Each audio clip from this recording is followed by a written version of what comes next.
In 1950, a man appeared in Times Square wearing clothes from 1876. He had 19th century currency in his pocket, spoke in an antiquated dialect, and seemed genuinely confused by automobiles. Before authorities could investigate further, he vanished without a trace. Was he simply a confused eccentric, or something far more impossible? I'm Detective Vera Nash, and over the next 36 minutes, we're going to investigate 10 individuals who appeared throughout history with knowledge they shouldn't possess, objects from the wrong time period, and stories so bizarre that even skeptics struggle to explain them. Some of these cases have physical evidence, others have multiple witnesses, and a few have predictions that came true with disturbing accuracy. Let's begin the investigation. June 1950, Times Square, New York City. It's a warm evening, and the streets are bustling with people. Suddenly, witnesses report seeing a man materialize in the middle of the intersection. Not walk into traffic, not stumble from the sidewalk. Materialize, as if he'd appeared from thin air. The man is dressed bizarrely for 1950. He's wearing Victorian-era clothing, a formal coat with a high collar, button-style shoes, and a top hat. In his pockets, police later discover old-style currency, none dated later than 1876. He's carrying brass tokens for beer, the kind that haven't been in circulation for 70 years. But here's where it gets strange. The man appears utterly terrified and confused. He's looking around wildly, seemingly shocked by the automobiles, the electric lights, the modern buildings. Before anyone can help him, he runs directly into traffic and is struck by a vehicle. He dies at the scene. When police investigate, they find something impossible in his pocket: a business card. It bears his name, Rudolph Fentz, and an address on Fifth Avenue. But when authorities check the address, they discover it no longer exists. The building was torn down decades ago. Digging deeper, they find a decades-old missing persons report. In 1876, a man named Rudolph Fentz disappeared without a trace while walking in New York City. He simply vanished mid-stride, never to be seen again. Until, apparently, 1950. The physical evidence is undeniable. The clothing is authentic Victorian era, showing natural aging. The currency is real, not reproduction. The beer tokens are genuine articles from the 1870s. This isn't someone in costume. The wear patterns, the materials, everything checks out as authentically old. Skeptics argue this story might be apocryphal, possibly inspired by a science fiction tale. And they might be right. But here's what's documented. Multiple witnesses saw a disoriented man in Victorian clothing appear in Times Square. Police reports from that era do reference an unusual accident victim in period clothing. And similar stories of people appearing out of time pop up repeatedly throughout the 20th century. If Rudolph Fentz was a time traveler, the implications are staggering. He would have been ripped from 1876 and deposited 74 years into his own future. The terror on his face suggests this wasn't voluntary. He wasn't a scientist experimenting with time. He was a victim of something he couldn't understand. Which raises the question, if time can accidentally swallow someone from the 1870s and spit them out in 1950, who else might have slipped through the cracks? Let's move to case number 2, and this one has even more witnesses. August 10th, 1901, two highly educated British women, Charlotte Moberly and Eleanor Jourdain, both respected academics, take a trip to the Palace of Versailles in France. They're simply sightseeing, exploring the famous gardens. But something impossible is about to happen. As they walk through a grove near the Petit Trianon, they both begin to feel strange. The air becomes heavy and oppressive. Colors seem muted and flat. Everything feels dreamlike, wrong somehow. Then they see people. But these aren't tourists. These are people dressed in 18th century French clothing, not actors, not reenactors. Real people going about their business as if it's completely normal. The women see gardeners in period clothing, a woman sketching near a building, men in tricorn hats and knee breeches. Here's where it gets truly bizarre. The woman they saw sketching? They later identify her from historical portraits as Marie Antoinette herself. The location, the clothing, the timing, everything matches the French queen in the summer of 1789, over a century before this visit.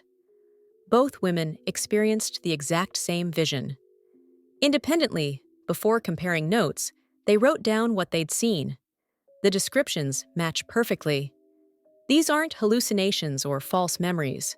Two educated, rational women saw the same impossible thing. When they returned to Versailles multiple times afterward, they never experienced it again. The grove looked different. Buildings they'd seen were gone. Paths had changed. It was as if, for one afternoon in 1901, they'd somehow stepped back into 1789. The Moberly-Jourdain incident has been studied extensively. Skeptics suggest folie à deux, a shared psychotic episode, but both women maintained their story until death. They had nothing to gain and everything to lose professionally by insisting this happened. What if they really did slip backward through time? Not physically travel, but somehow glimpse the past as it actually happened. The palace grounds at Versailles have a long history of strange reports. Other visitors have described similar feelings of temporal displacement, though none as detailed as Moberly and Jourdain's account. If places can create temporal windows, allowing us to see into the past, it suggests time isn't as linear as we believe. Past, present, and future might exist simultaneously, separated only by thin barriers that sometimes crack. Speaking of cracks in time, our next case involves a man with impossible knowledge. 1921. A Swiss-French teacher named Paul Dienach falls into a coma after a severe illness. He remains unconscious for 1 year. When he finally awakens in 1922, he's changed. He begins writing furiously, filling notebooks with detailed descriptions of something impossible, the future. Specifically, he claims his consciousness somehow traveled forward to the year 3906 AD, where it inhabited the body of a man living in that distant era. For an entire year, while his physical body lay comatose in 1921, his mind allegedly lived in the 39th century. What makes Dienach's case fascinating isn't just the claim itself, it's the detail. He describes a future society with specific technological advances, social structures, and historical events that supposedly occur between our time and his. He writes about a catastrophic war in the 21st century that nearly destroys civilization. The eventual formation of a single unified world government in the 24th century. Humanity's first contact with extraterrestrial intelligence in the 34th century. Technologies that wouldn't be conceived for centuries, described in careful detail. Before his death in 1924, Dienach gave his notebooks to his student, George Papachatzis, asking him to translate them from French to Greek. Papachatzis initially thought they were a novel. Only after Dienach's death did he realize his teacher believed every word was true. The notebooks were eventually published as Chronicles from the Future. And here's what's eerie. Some of Dienach's predictions about the 20th and 21st centuries have proven disturbingly accurate. He wrote about global conflicts, technological developments, and social changes that actually happened decades after his death. Could a comatose teacher in 1921 really have consciousness traveled to the year 3906? Skeptics say absolutely not. It's clearly a fantasy, a fever dream of a dying man. But then, how do we explain the accurate predictions? The technologies he described that didn't exist in 1921, but do now?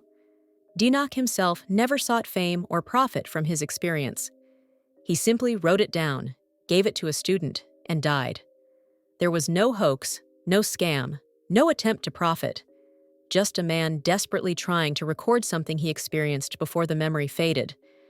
If consciousness can detach from the body and travel through time, it fundamentally challenges everything we understand about the mind, time, and reality itself.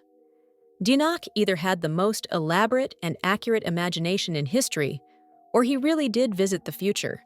But if you think that's impossible, wait until you hear about our next case. a man who may have prevented his own assassination. 1935. Wing Commander Sir Victor Goddard of the Royal Air Force is flying a small biplane over Scotland. He's an experienced pilot, a rational military man with no interest in the supernatural. But what happens next will haunt him for the rest of his life. Goddard decides to fly over an abandoned airfield called Drem, near Edinburgh. The airfield has been closed for years, slowly being reclaimed by nature. As he flies low over it, he sees exactly what he expects: crumbling tarmac, overgrown grass, rusted hangars falling apart. Then he hits a strange storm. The plane is tossed violently, and for a moment, everything goes wrong. When he regains control and looks down at the airfield again, everything has changed. The airfield is fully operational. New hangars have been built. The tarmac is pristine, and there are aircraft on the ground. But not any aircraft he recognizes. They're painted yellow, a color the RAF doesn't use.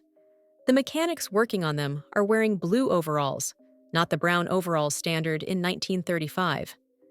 Goddard is confused, but assumes he's somehow gotten disoriented and is looking at a different airfield. He continues his journey, files his report, and thinks little more of it. Until 4 years later, in 1939. World War II begins, and the RAF desperately needs more airfields. They reopen Drem, and Goddard is transferred there. When he arrives, his blood runs cold. The airfield looks exactly as he saw it in 1935. The new hangars are in the exact positions he remembered. The RAF has started painting trainer aircraft yellow for visibility, and mechanics now wear blue overalls as standard. He hadn't seen Drem as it was in 1935. He'd seen it as it would be in 1939. He'd somehow glimpsed his own future. But here's where it gets even stranger. After experiencing this premonition, Goddard became obsessed with the nature of time. Years later, in 1946, he was scheduled to fly to Shanghai. The night before his flight, he had a vivid dream. His plane would crash, and he would die along with several specific passengers. The next morning, several of those exact passengers showed up for the flight. Goddard, remembering his previous experience, made an excuse and canceled the trip. The plane took off without him. It crashed. Everyone on board died. Goddard had seen his own death and avoided it. If Goddard really could see the future, does that mean the future already exists? Is time laid out before us like a road we simply travel along? Or can seeing the future allow us to change it? Goddard's survival suggests we have agency, but then how could he see a future that ultimately didn't happen? The paradoxes pile up quickly, but our next case makes them even worse. 1954. Tokyo International Airport. Customs officials are processing arriving passengers when they encounter a well-dressed European businessman. He speaks multiple languages fluently, carries corporate documents, and seems completely legitimate until they check his passport. The passport is real, not a forgery. It has valid stamps, official seals, proper security features. But there's one problem. It's from a country that doesn't exist. The passport says he's from Taured. When officials ask him to point out his country on a map, he becomes frustrated. He points to the area between France and Spain, where Andorra is located, and insists that's Taured. He's confused why they're calling it Andorra. In his reality, he says, Taured has existed for over 1,000 years. The man isn't crazy. He has currency from this non-existent country. He has business documents from a company that operates in Taured. He has a driver's license issued by the Taured government. All of it looks authentic. All of it is from a country that, in our reality, has never existed. Airport officials, not knowing what else to do, confiscate his documents and place him in a hotel room under guard while they investigate. They post guards at his door. The room is on a high floor with no balcony. There's no way out except through the guarded door. The next morning, when officials go to question him further, he's gone, vanished. The guards swear no one passed them. The windows were still locked from the inside. He simply disappeared. And here's the truly bizarre part. All his documents disappeared with him. Every piece of physical evidence that he'd ever existed vanished from the locked airport security office. Skeptics claim this story is an urban legend, possibly based on a real incident involving a simple passport forgery that got exaggerated over time. But there are official records of the incident in Japanese immigration files. Multiple airport employees remembered the case. Something strange definitely happened. What if the man from Taured slipped from a parallel reality into ours? A reality where history went slightly differently, where the small principality of Andorra became the larger nation of Taured? And what if whatever accidentally brought him here then pulled him back, erasing the evidence to preserve the integrity of both timelines? It sounds like science fiction, but the documented evidence suggests something impossible happened at Tokyo Airport in 1954. A man appeared from nowhere, carrying proof of a country that doesn't exist, then vanished back into nowhere. If parallel realities exist, separated from ours by invisible barriers, what happens when someone accidentally crosses through? Let's look at a case where someone might have done exactly that, but with even more evidence. November 2nd, 2000. A user named timetravel_0 appears on an internet forum dedicated to time travel theory. He claims to be a soldier from the year 2036, sent back on a military mission. Over the next 4 months, using the name John Titor, he posts detailed information about his time machine, his mission, and the future he came from. This isn't a vague prophet making abstract predictions. Titor provides technical diagrams of his time machine, explaining how it uses rotating black holes to manipulate closed time-like curves. He describes the physics in detail consistent with actual theoretical models. He explains his mission: retrieve an IBM 5100 computer from 1975 because it contains unique functionality needed in his future. Here's what makes the John Titor case fascinating. The IBM 5100. When Titor posted in 2000, nobody knew the IBM 5100 had any special capabilities. It was just an old computer from the 1970s. But in 2006, 6 years after Titor's post, an IBM engineer who worked on the 5100 confirmed something shocking. The computer had a hidden feature, never publicly documented, that allowed it to debug and emulate older IBM systems. Exactly what Titor had claimed. How could someone in 2000 know about an undocumented feature of a 25-year-old computer? The information wasn't available anywhere. It wasn't in manuals, wasn't in public records. Only the original engineers knew about it. Titor also made predictions. Some came true with eerie accuracy.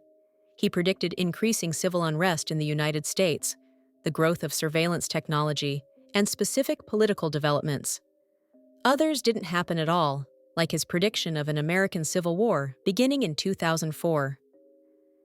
In March 2001, Titor posted his final message. He said his mission was complete, and he was returning to 2036. He was never heard from again. The IP addresses he used couldn't be traced. His real identity has never been discovered despite extensive investigation. Skeptics argue Titor was a clever hoax, possibly an IBM employee who knew about the 5100's hidden features. But that doesn't explain everything. How did he know about technical developments that didn't exist in 2000? Why did some of his predictions prove accurate while others didn't? Titor himself explained this. He came from a different world line, a parallel timeline. His past wasn't our past. His future wouldn't be our future. He said every time travel journey creates a divergence, a new timeline that branches off from the original. If John Titor was real, he proved that time travel might be possible, but also that changing the past doesn't create a paradox. It just creates a new timeline, which means somewhere, in a parallel reality, a different version of us might be living in the timeline Titor described. But if you think the internet age is the only time mysterious figures appeared with impossible knowledge, you'd be wrong. Let's go back to the 19th century. 12th century England, during the reign of King Stephen. Farmers working near the village of Woolpit in Suffolk discover two children wandering near wolf pits. But these aren't ordinary children. Their skin is green, not painted green, not sick. Their skin has a distinctly green tint. The children speak no known language. They wear clothes made from unfamiliar materials. They refuse to eat normal food. For weeks, they eat nothing, growing weaker, until someone offers them raw beans. They devour them eagerly. It's the only thing they'll eat. The boy, the younger of the two, becomes weaker and eventually dies. But the girl survives. Slowly, over months, she learns English. Her green skin gradually fades to a normal color, and once she can communicate, she tells an impossible story. According to the girl, she and her brother came from a place called St. Martin's Land. It was a place of perpetual twilight, where the sun never fully rose. Everyone there had green skin. They were herding their father's cattle when they heard a loud noise, like bells ringing. They followed the sound into a cave and became lost in the darkness. Eventually, they emerged into bright sunlight, brighter than they'd ever seen. Confused and frightened, they wandered until the farmers found them. The girl insisted they didn't know how to return home. The cave entrance had vanished. This story is documented in two separate 12th century chronicles, written by respected historians Ralph of Coggeshall and William of Newburgh. Both interviewed people who personally met the green children. This isn't medieval fantasy, something really happened. So what were the green children? Theories abound. Some say they were Flemish immigrants, orphan children, suffering from anemia that gave their skin a greenish tint, speaking Flemish, which sounded foreign. But that doesn't explain everything. Why did their skin return to normal when they changed their diet? Why couldn't anyone identify their language? And most importantly, why did their story remain consistent throughout their lives? The girl, who took the name Agnes, married and lived in the area for many years. She never changed her story. What if St. Martin's Land was real, but not in our world? What if it was a parallel reality, or perhaps a place deep underground with its own ecosystem? What if the loud noise like bells was some kind of temporal or dimensional disturbance that accidentally pulled them from their reality into ours? We might dismiss this as medieval superstition, except similar cases keep appearing throughout history. People appearing from nowhere, with strange features, speaking unknown languages, describing places that don't exist on any map. Which brings us to our next case, a woman who predicted the future with impossible accuracy. 1898. A struggling American author named Morgan Robertson publishes a novella called Futility. It's not particularly successful. Few people read it. It tells the story of a massive British ocean liner that sinks in the North Atlantic after hitting an iceberg, with massive loss of life because there aren't enough lifeboats. The ship in Robertson's story is called the Titan. It's described as unsinkable, the largest and most luxurious vessel ever built. It's 800 feet long, can carry 3,000 people, has a top speed of 24 knots, and has only 24 lifeboats, far fewer than needed for all passengers. 14 years later, on April 15, 1912, the real RMS Titanic sinks in the North Atlantic after hitting an iceberg. The similarities between Robertson's fictional Titan and the real Titanic are staggering. Both were British luxury liners. Both were around 800 feet long. Both were considered unsinkable. Both had about 3,000 people aboard. Both had top speeds around 24 to 25 knots. Both had grossly inadequate lifeboat capacity. Both struck icebergs in the North Atlantic. Both sank in April.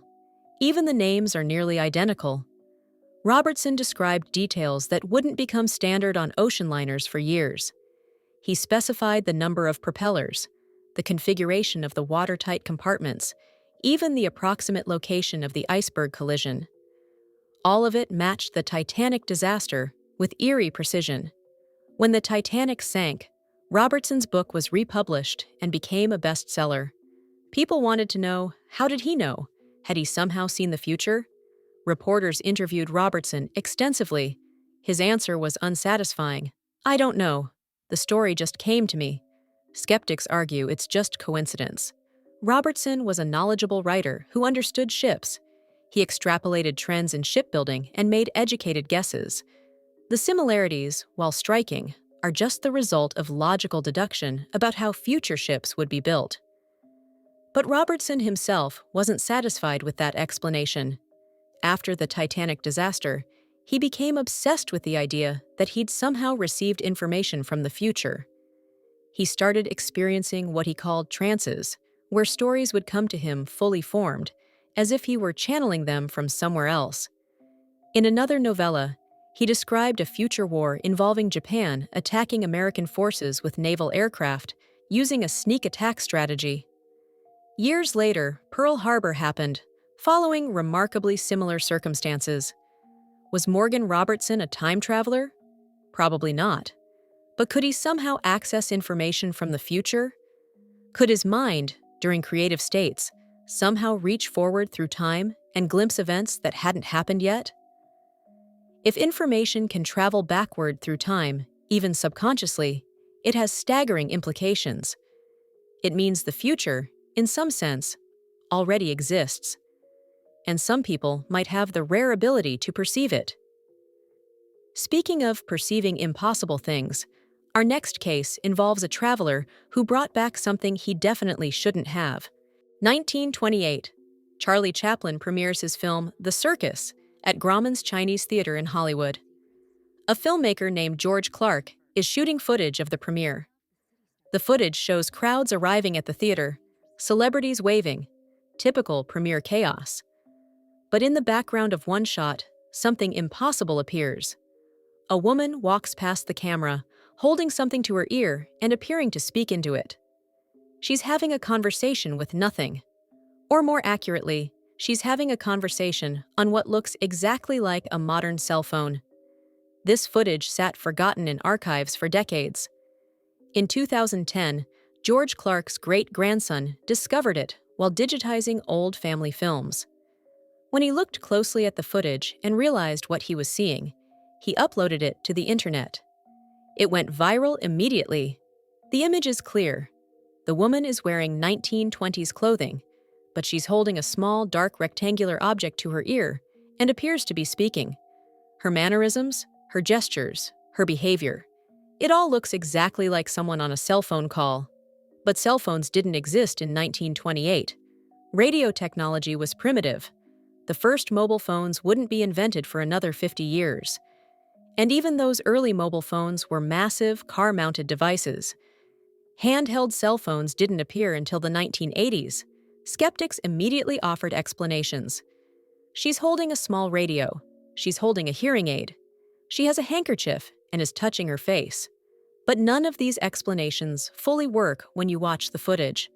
The object is the wrong size and shape for 1920s technology. Her behavior doesn't match any reasonable 1920s scenario. And crucially, her lips are moving. She's talking to someone. Some suggested it was a carbon monoxide exposure case, causing her to hallucinate. But she's walking normally, looking around, completely functional, except for this one anachronistic behavior. So what are we looking at? The most rational explanation is that she's holding some 1920s device we've forgotten about, and her behavior is being misinterpreted through our modern perspective. Maybe she's scratching her ear. Maybe she's having a conversation with someone walking beside her, just out of frame. But there's another possibility. What if she's exactly what she appears to be? A time traveler from our era who slipped back to 1928 and got caught on film? What if she forgot, for just a moment, that cell phones don't work in 1928 and tried to make a call? Or what if her time period's version of communication technology works differently across time itself? The footage has been analyzed extensively. It's not a hoax. The film is authentic period footage. The woman is really there, really holding something, really appearing to talk into a device. Either we're misinterpreting something mundane through a modern lens, or someone from the future got caught on camera at a 1928 Hollywood premiere. And if time travelers are walking among us, trying to blend in, how many others might there be? People we pass every day who don't quite fit, who occasionally slip up and reveal they're not from our time. Which brings us to our final case, and this one has more physical evidence than any other. January 2003. The FBI arrests a mysterious investor named Andrew Carlssin for securities fraud. But this isn't a typical fraud case. Carlssin had turned an initial investment of $800 into $350 million in just 2 weeks. He did this by making 126 consecutive high-risk stock trades without a single loss. The odds of this happening by chance are astronomically small. It's essentially impossible. The SEC notices. The FBI investigates. And when they arrest Carlssin and interrogate him, he tells them something insane. According to the FBI report, Carlssin confessed that he was from the year 2256. He claimed he'd traveled back in time and used his knowledge of historical stock prices to make his fortune. He'd been careful, he said, trying not to make too much money too quickly. But he'd gotten greedy. He'd attracted attention. Here's where the story gets bizarre. Carlssin offers the FBI a deal. He'll tell them the location of Osama bin Laden. He'll reveal the cure for AIDS. He'll even warn them about future terrorist attacks. All he wants in exchange is a time machine so he can return to his own era. The FBI, understandably, thinks he's insane, but they can't explain how he made his trades. Every single one was perfectly timed. He bought at the exact bottom and sold at the exact peak, repeatedly, without a single mistake. No insider trading could explain it. He was trading in multiple sectors, on multiple exchanges, with companies that had no connection to each other. The only way to make those trades successfully would be to know the future. Before his trial, Carlssin makes bail. A mysterious benefactor pays the $1 million bond. Carlssin attends his first court hearing, and then vanishes. He never appears in court again. No one has seen or heard from him since. There's no record of him before 2002. No birth certificate, no school records, no employment history.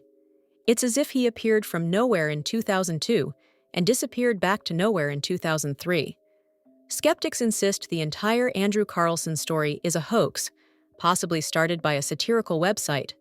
But there are SEC records of the investigation. There are court documents. Multiple financial journalists remember covering the case at the time. What if Carlssin really was from the future? What if he got stuck in 2002 and needed money to fund his return? Making a fortune through stock trades would be the easiest, least disruptive way to generate capital.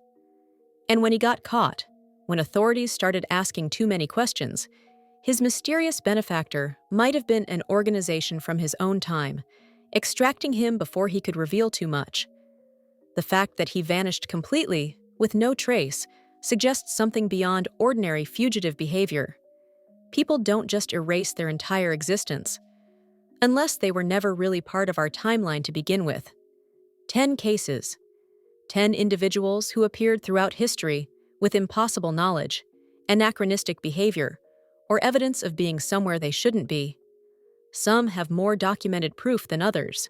Some might be elaborate hoaxes or misunderstandings. But all of them make us question the nature of time itself. If even one of these cases is real, if even one person really has slipped through the fabric of time, it changes everything. It means time travel isn't just science fiction. It means the future isn't fixed. It means the past might not be as unchangeable as we believe. So the next time you encounter someone who seems a bit out of place, who has knowledge they shouldn't possess, who doesn't quite fit into the era they're in, consider the possibility. Maybe they're not from around here. Or more accurately, maybe they're not from around now. This is Detective Vera Nash, closing the case files. If you want to investigate more impossible cases with me, subscribe to this channel. We post daily investigations into mysteries that challenge everything we think we know about reality. What's your theory? Are any of these cases genuine time travelers? Or are they all elaborate hoaxes and coincidences? Drop your thoughts in the comments. I read every single one. Until next time, keep questioning, keep investigating, and remember, the impossible is only impossible until it isn't. Case closed.